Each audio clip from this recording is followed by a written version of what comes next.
Welcome to Bird Rock in La Jolla, California. This rocky intertidal ecosystem is habitat to a great diversity of marine organisms, from invertebrates to marine algae, as well as small fish and birds. A couple of tips while you're visiting the rocky intertidal ecosystem: please remember to watch where you step. There are many organisms that live in this area right underneath your feet. We will explore some of these as we travel farther out into the tide pools. Also remember, you leave an impact. Anything you bring with you, please bring back. And remember, as pretty as those shells and rocks are, please don't take them with you. You never know what type of organism might be using it as a permanent or temporary home. If you get home with a pretty shell, you might have another surprise waiting within it. Turf algae is one of the primary producers that calls the rocky intertidal ecosystem its home. However, be careful where you step. In every nook and cranny amongst the rocks are other living organisms. The sea anemone likes to hide itself in the rocks and crevices that line the intertidal ecosystem. As you see, they protect themselves by closing in and covering and disguising themselves with rocks and shells. Let's continue our exploration of this miraculous habitat.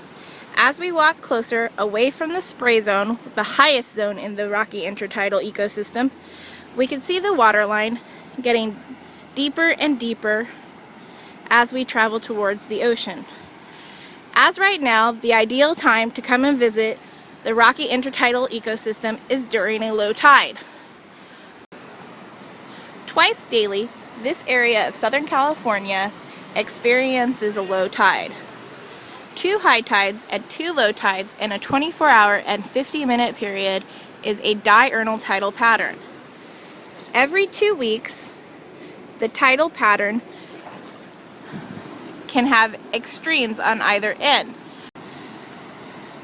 The spring tide, which is what we are experiencing right now, is when the sun, moon, and earth are lined in one straight line. This allows us to experience extreme high tides and extreme low tides, creating a greater tidal range. During the extreme low tide is a perfect time to come and check out the tide pools and all the magnificent creatures that call this area home. We are lucky enough right now to be visiting this area at the end of the extreme low tide. Let's go take a look at some of the animals. Many creatures call this habitat their home. These creatures are adapted to handle the extreme conditions of being dry partially throughout the day, as well as wave action that is constantly pounding on these rocks. Here we can see 3 different organisms. The small, rough-looking rocks are actually barnacles. Barnacles are a filter-feeding crustacean that cling to the rocks as the waves pound. Here we have a chitin. A chitin is a mollusk. Mollusks belong to the class Polyplacophora. Poly meaning many, placophora meaning armor. You can see how their armor protects them from the sun and the heat and prevents them from drying out. Also on this rock we have limpets. Limpets are also a mollusk.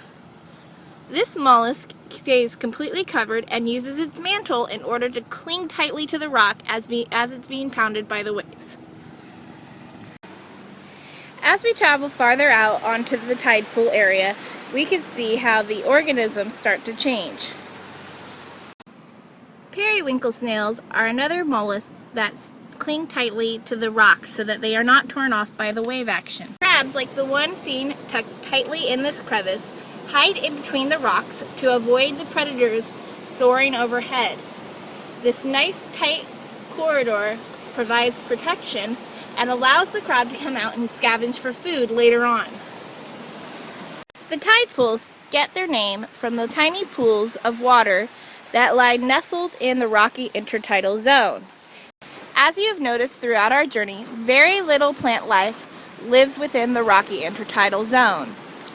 Turf algae is the primary marine plant that lives in this area. Very few species of kelp live within the rocky intertidal zone.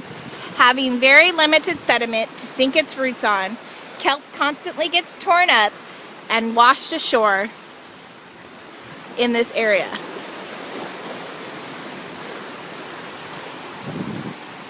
Looking out towards the ocean, you can see the deeper intertidal zone area. This lower intertidal zone, now covered by water, is home to many different creatures that we were not able to see along our journey so far.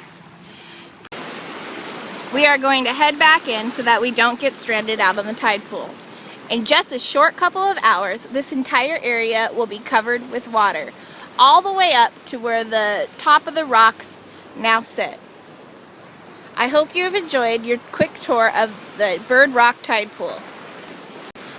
And don't forget, as you walk in, watch your step. You never know who you'll be walking over.